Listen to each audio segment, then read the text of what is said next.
Welcome back to WCS Winter Europe Edition. We're moving into Group D's winner bracket match as we have the most dominating force in the entire StarCraft scene right now facing off against a man whose decade has been devoted to him. My name is Fear Dragon. I'm joined by Zombie Grub as we get ready for Serral versus Harstem. Yeah, you know, it's really been Harstem's decade because we've gotten to know him for 9 years. That's very true. Does that mean with a decade of Harstem, does it become a century of Harstem in 2021 or 2020? He does make a lot of centuries. Because technically the year of Harstem started in 2010, right? So it would go only toward 2019? Because 2020 is a different decade. So I'm pretty sure a decade means 10 years, Brisky. Yeah, it means 10 years, but the next decade, if you're doing inclusive of 2010, it goes to 2019. This is absurd. Plus, I don't think Harstem's actually been around since literally 2010, so we're a bunch of liars. Okay, fine. Either way, this is going to be a tough match for Harstem facing off against the undisputed reigning champion of StarCraft right now. So yeah. What do you want to see from this match from Harstem? Well, he had a ZvP to watch where Rail took a game. So yeah, Serral tweeted that he evaluated that game incorrectly, but when he did that, I was like, you made like 7 roaches that I guess you didn't want to make, but like, is that really... That's what threw you up? Like, that's what cost you the game? Like, well, really? he made the 7 roaches, and then they did absolutely nothing also. He lost them. I know. Off a century. To be clear, I'm not saying that he's wrong for evaluating his own game. Clearly, he's right. I'm just like, that messes you up enough to lose a game? Like, what is high-level StarCraft? I do want to mention that, again, Rail is a bit of an interesting character in the scene, and a lot of people don't seem to give a lot of respect to like the results that he oftentimes gets. Yeah. So I wonder if that weighs in a little bit where Serral's a little bit extra annoyed. Like, I lost to Rail. Yeah. Shout out Team Liquid, by the way, wrote an article about round of 16, and they mentioned Rail's multiple round of 16 finishes in WCS and how he's still called an underdog. Yeah, exactly. No, it's really funny because especially Rail's gotten a lot better the past couple of months, and you still just don't see the other. It's not even necessarily just the audience. The other players in StarCraft don't give him a lot of respect, I think. No, I'm totally with you, man. He's got to actually still prove himself, which is just so, you know, it's tough act for that guy. In the bottom right, as the Red Protoss, he is Harstem. I spy with my little eyes, soon to be 400 minerals for Harstem.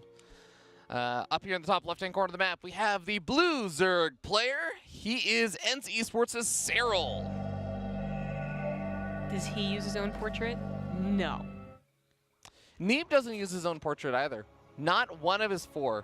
For some reason, Neeb does not like his portrait, even though he has amazing portraits. Yeah, the one with his like a side profile and his hand up or whatever, like that's the sickest one. Oh, that's a cool one too. I like the one where his entire face is super dark. You know what it reminds me of? It reminds me of that meme where you have the different levels of like brain function. The brains, yeah. And then the last one is like the perfect image for Neeb. Yeah. That's the one I used to use on my Cannon Rush account. I think all of his are sick. Like, all the artwork is pretty sick. Nicholas Joshua, great artist. Actually did the Harstem one as well that we're seeing there. Yeah, and we get to use our own portraits too. Yeah, but I use Maynard's because I want to ruin his reputation as a Cannon Rusher. I just Cannon Rush with his portrait. Hope that people gradually associate Cannon Rushing with Maynard. Are you trying to, like, condition people? Yeah. Hate me. Wow, that's... And you guys think that Fear Dragon's a nice guy. Like...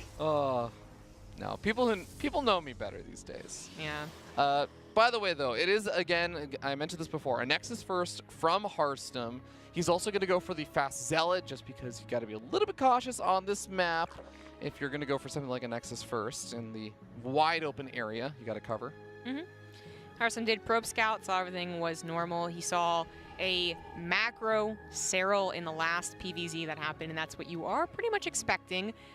The nice thing about facing Serral is that you can, like, basically, let's throw out a number, 85, 90% of the time, expect him to be the one, you know, reacting to you, as Zerg players are well known for, but some Zerg players are willing to be more aggressive. But he saw, like, late game macro from Serral. Overlord Speed coming out, and this is something I would have expected to see, and we did see versus Rail, but going for it versus Harstem, I guess Harstem is one of those players that I always enjoy watching because he oftentimes does have his own little twists on how he does things. So maybe Serral's thinking a bit about that, but maybe this is just how Serral feels he wants to play ZvP these days. He feels like as long as he has all the information he needs, he's looking good. And actually, that might end up being for the best, as we do have a Dark Shrine coming down with the Twilight Council and Robo. So it's going to be the 4 DT drop. Yeah. Not the High Templars, but rather the Dark Templars. They're not going to be able to be used by themselves for any type of trickery because, well, they're going to be scouted. But that doesn't mean your build's bad. You just have to really focus on the Archons and do damage with them. Yep. Lairtech immediately starts up there for Serral. And as long as he starts up an Overseer before the DTs make their way in, then he should be good. One of the funny things, though, that I always like watching about professional level StarCraft is when you have one of these kind of moves that can be very directly hard countered happen, like a Dark Shrine, and you say, oh, I just need an Overseer. Sometimes it's like you say, well, I scouted it out, so they're probably just going to immediately morph the Archons. Can I just get away without making the Overseer right now? Can I get away without making any Spore Crawlers? I don't think that's going to happen, but I always love when players try to cut those corners. Yeah. Well, Serral, his Overlord speed timing was like perfect. It was, as soon as he saw the Dark Shrine, he started the lair, and it's sooner than I think he would have otherwise done it. We've seen later and later layers as certain players get more comfortable against certain builds. So it was just like the 345 or something like that, which is like perfectly timed for morphing in that Overseer in time to get the DTs, and he has a Spore Crawler in case that didn't work out. So this is, as I said, perfectly timed.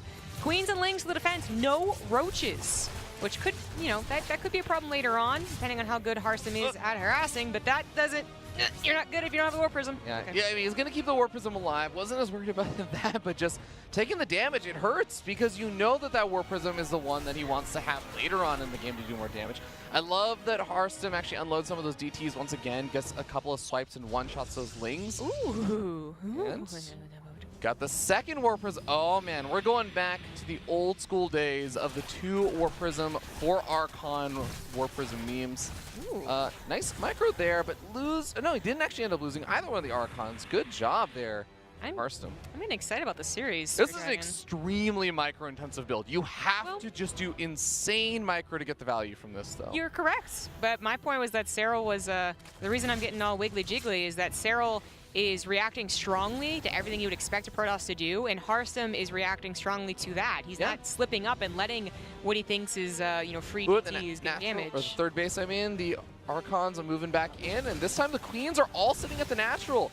Hydras are now starting to pop out, so this should start to push things back. But you're right. I would say Harstem's doing a really, really good job, and he's been able to keep the worker count for Serral down a good bit, only at 54.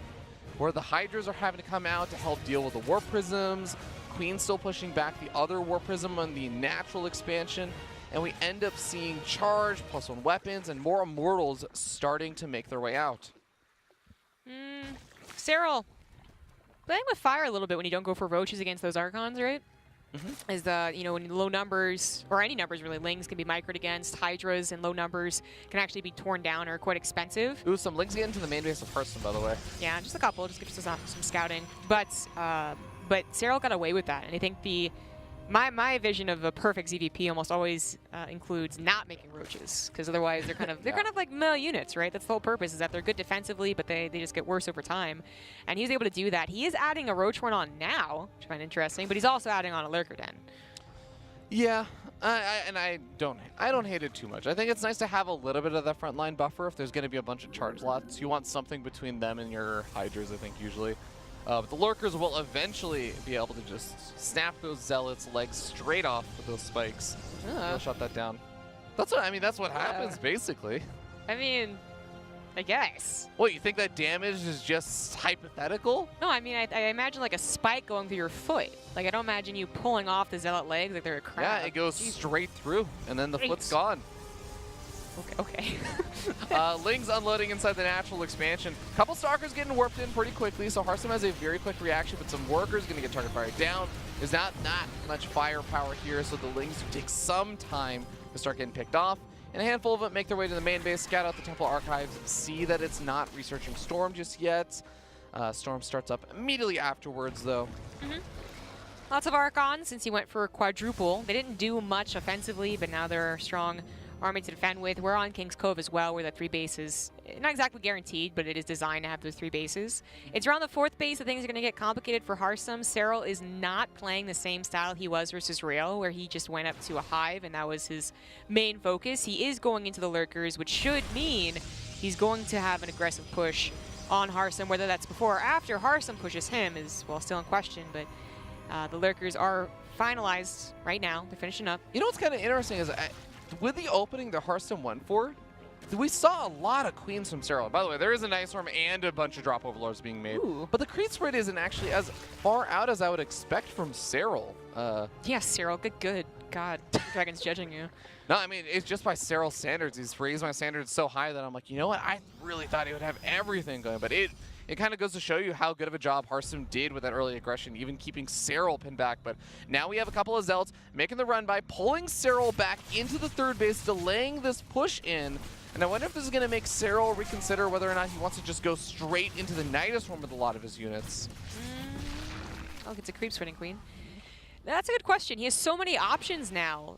Like, he can go for a front push and probably still do damage. He can go for the drops, but he's still being harassed by this War Prism. He has no answer to it. Harstem is doing such a good job just keeping Serral busy right now. There's finally an Ice Storm going down inside the main base. A Stalker does spot out that Overseer. The drop Overlords are going to be a fake out to try and pull Harstem apart from a lot of different sides. Couple of these Zealots are getting warped. Oh, a DT or 2 warped in. I love this. That's a lot of damage on a Nidus Worm.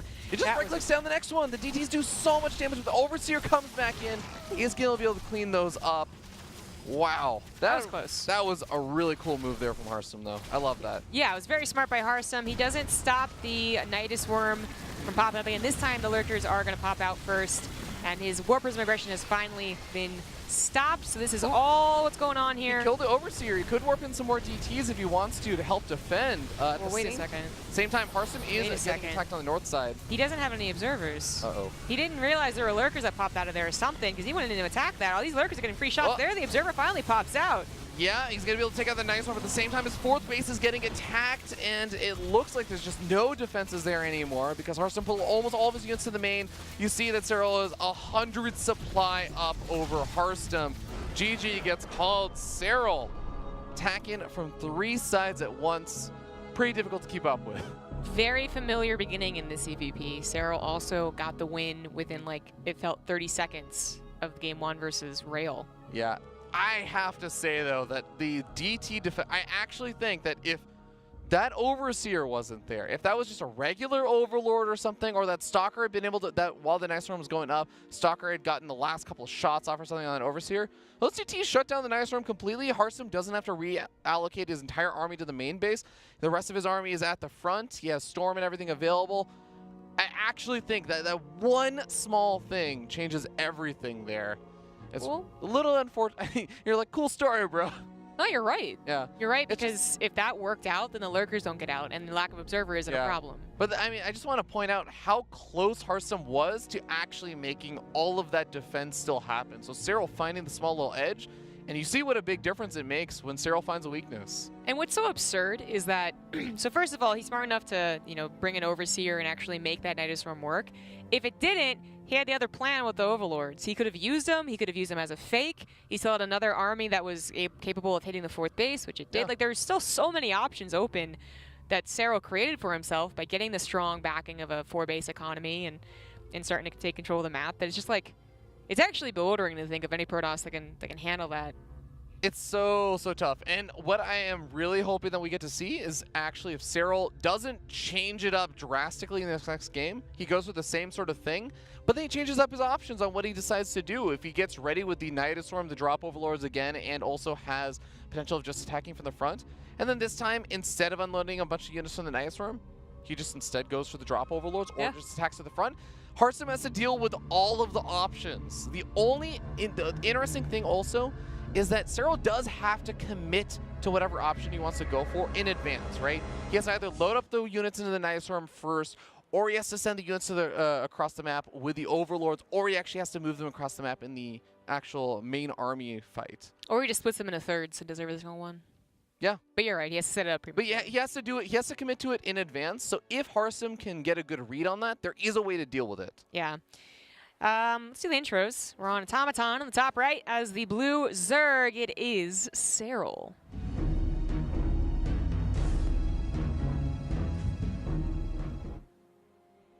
And down in the bottom left-hand corner of the map, we have the red Protoss player. He is Team Asterion's Harstem.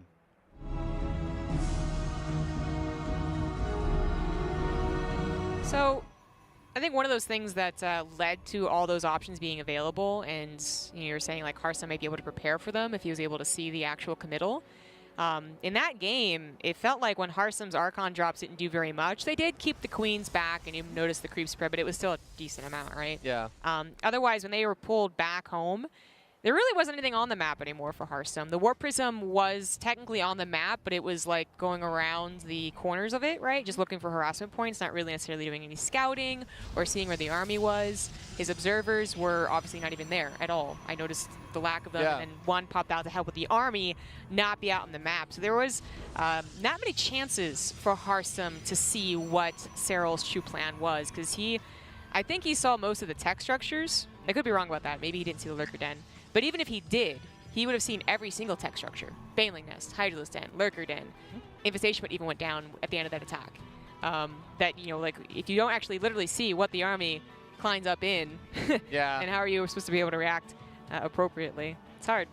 It definitely can be difficult to get that proper scout on a Zerg player, but we'll see what Harstem can muster up in this particular game. Sending the probe out across the map, he is going to be going for just the normal Gate Nexus core. Actually, this might have been Gate Core Nexus? No. Nexus is finishing up. I'm completely blanking out on my timings now. But either way, it's going to be a more normal-looking opening. He's not going for like Nexus for shenanigans. We'll forgive you because you don't make a Nexus with cannons. Yeah, I mean, I got my Nexus at like 12.5 minutes when my main base mine's out, so. Perfect timing. Every Protoss should aspire to be you. Should they though? Maybe. Robo first. So really changing things up here for Harstem, who did go into Twilight, then very, very soon after that Robo for the Archon drop. Yeah, I mean, you usually don't do the DT drop multiple games in a row unless it is a mind game of no one would expect it multiple games in a row. It's not really I mean, if you go for the Templar Archives Archon drop instead, you have the ability to get up Storm a lot faster. You can add on more Zealots. Like, it's just a straight up better thing. I think the DT drop is just nice to mix in as like a, gotcha kind of move. Oh yeah, totally. There's also the possibility of some like 2-base attacks, not really building any probes to third base that does come along with those sometimes. That's like faster charge, right? Getting this real surprise because, hey, I noted it last game, Serral did not go for Roaches, and if it had been 4 Archons plus 7 charge lots, that might have been actually very difficult for him to hold. So there are other options to expand on such an opening, but yeah, like to actually just hope the DTs do something, not going to work out. And this is a situation where Serral also goes for Overlord speed in the second game as well. So really, trying to bamboozle Serral would not work. Yep. And the Overlord should be able to make it out of there more or less alive, just a bit damaged by the Stalker. But sees the robotic facility, sees the forge, and can probably assume that there is going to be an Immortal or a Warp Prism popping out soon. Already has his Lings in the main base ready to intercept those Adepts. Those immediately have to get picked back up. Serral adds on a Roach Warren after spotting out those Adepts, and should be in a good spot. Well, it seems like Harstem's really pushing the angle of like earlier harassment, as it feels like this is another version of an earlier Warp Prism, but he's done some prior in his last WCS group. So it can be scary because what exactly is following this up? Is it just the harassment and Harstem's going to take a third base, which he's done before, or is it going to be something a lot worse? Now, this Overlord, getting the freebie scouts basically, is giving Serral all the information to make the right choices here. So while he gets a Roach Warren for the potential, I mean, he's also adding on drones. He's still going to get that decent economy, and Harstem's not going to get any surprise attacks either as this Overlord's searching for a move out. Adepts moving back into the main base, trying to look for some damage to get done. They almost snipe off one drone. They do get one of them. There's the second one, picks up. Keeps the Adepts both alive. Harstem doing a good job with that. And just like you said, forcing out some units with the early harassment is good. I want to note something really small that I think Serral's been doing, is that a lot of Zerg players will say, okay, I went in with the Overlord Scouts. Maybe I have Zergling speed, maybe I don't. And I didn't see a whole lot, so then I go back in a little bit later on with the same Overlords. I think Serral's been swapping out the Overlords he scouts with because I haven't actually seen any of them die. They're always full health overlords. So that does give him a slightly better scout, and he ends up just getting a little bit, he avoids the free overlord loss that a lot of the time pros players will get with the second or third scout. You saw the third base timing. I think he even saw this Warp Prism because it killed something. And yeah, this is going to be defendable. Lings are already in position. He did make 10 roaches, very safe amount, right? We're going back into those drones. The Lings jump on top of the Immortals, and while Immortals are free to fire at them, really, it's not a very efficient way using your Warp Prism. Yeah, it's sort of unfortunate. When you get caught like that, you just kind of try and get the damage done that you can. Drop Overlord on the way here for Serral. He's sitting on 57 workers. What's going to put into that drop? A couple of queens sitting near that area. Is he just going to go for a Ling drop in the main while he pushes in with some roaches? Yeah, I think so. Okay. Yeah, or maybe he puts the roaches in there, but that would... Or maybe he does a fake out drop Overlord.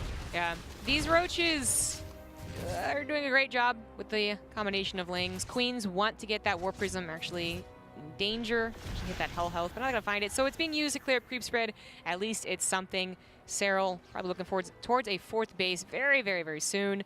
Hydras are on the way. That'll help take care of the Warp Prism.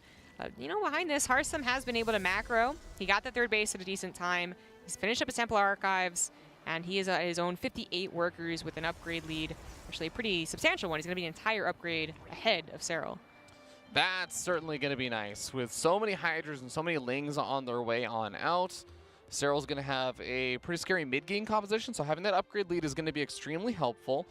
We'll end up seeing the fourth base coming down here for Serral. He's going to get his units in position to defend this as Harstem moves out across the map. Where is that Warp Prism now? Looks like it is starting to warp in and reinforce this army. With more High Templars, going to turn them into Archons. Remember, there is no Storm on the way right now. That's a very good point. He's getting gases behind this, so we'll see how much he fully commits. Wants to use the force fields on the ramps, perhaps, but it's a very big ramp. Serral was a little caught off guard by this, I believe. He didn't quite see it. He's morphing in 9-0 drop Overlords, which if you're worried about an attack at the front, you're not usually going to do, but I think he has close to enough, at least, to defend this regardless. Yeah, I think that was more of a, I think I can defend this. It was just his army production was like a little late. It was a little worrying because his army, his scout didn't quite see the army move out, but he is prepared. And without that storm, as it is begun researching now, I think Harstem is just looking for a strong reaction and then a leave, like get out of there. And he's going to take what he can down with him. I don't know if this is actually a great fight. So the force fields were, you know, able to cut off a couple of roaches, but there's still so much army left behind. Yeah, the Crucifix's not actually knocking down too many of the force fields, so a lot of them still cutting off the angle for Serral to move forward. Harstem starting to lose most of his zealots, but he warps in a few more, pulls them to the front. He still has his expensive units alive. The drop overlords are a fake out here. And Harstem, I think maybe Serral was hoping that he would recall or back up or something, but none of that is happening. But it ends up going in his favor regardless. As they said at the beginning of that fight, I was kind of surprised that Harstem ended up taking it. He's going to lose a lot of his important units. Okay, starting to pick up the Immortals now. Dodges a Corrosive Bile with the Immortals, but still takes the damage on the Warp Prism. And now these Immortals going to have a hard time escaping. Two can be picked up at a time. With some good micro, you can still get out of here with all three. But like you said, a lot of really important units there dying for Harstem. He's going to be relying on the Storms now, maybe, if there is a continued follow-up here from Serral. That's what he's depending on, yes. He's just got to hold on here while he rebuilds the Immortal count, his Charge Lock count. And a second upgrade's not going to help you that much, as Storms is for sure. Serral has the option of the Overlords, but he really is just using them to fake Harstem out. And is it successful? This Stalker doesn't see the army to the right side. A lot of the army is actually situated in the main base for Harstem right now, so I'd say it was pretty successful. 3 Immortals and everything else there. Storms do come down, but these Roaches can tank 1 or 2 Storms. All of these High Templars have been pushed back or killed so far. Warp Prism does not actually get Corrosive Bile down, but these Immortals are just not enough almost on their own. Yeah, they're not. They're if they had more Storms so that they're one-shotting all of these Roaches, then sure, he's gonna hold, but Serral's on 4 bases behind this. GG, Serral takes the 2-0. Despite leading a little bit to Rail, he does end up topping his group.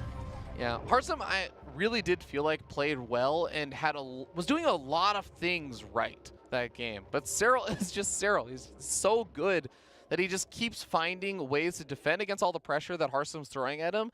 At worst case, it's like an even-ish situation, and then he finds one opportunity to just exploit of Harstem or Rails or whoever's defense, and then just he wins the game off of those. Yeah, you know, not getting shocked by the attack timing of Harstem, not really at all. He was rather confident in that defense. That's why he was able to build the Overlords, because I'm pretty sure he started that after he saw the army, not before. So he just knew he was going to take care of it. Like, think about that. That is a big gas investment. It's not just one drop. He morphed in 9 or so drop Overlords, and he still had enough to easily push that army back. Yeah.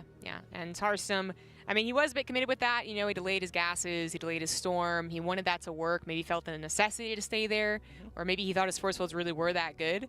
But yeah, the numbers quickly turned on him, and he knew from then on it was going to be a hard game. Well, a bit unfortunate there for Harstem, but he's not knocked out of WCS Winter just yet. He's still got one more match he's going to have to play, and that is going to be against Rail in the decider match to see who is the second player to move out of the group. Serral, of course, advancing on to the round robin. Big surprise.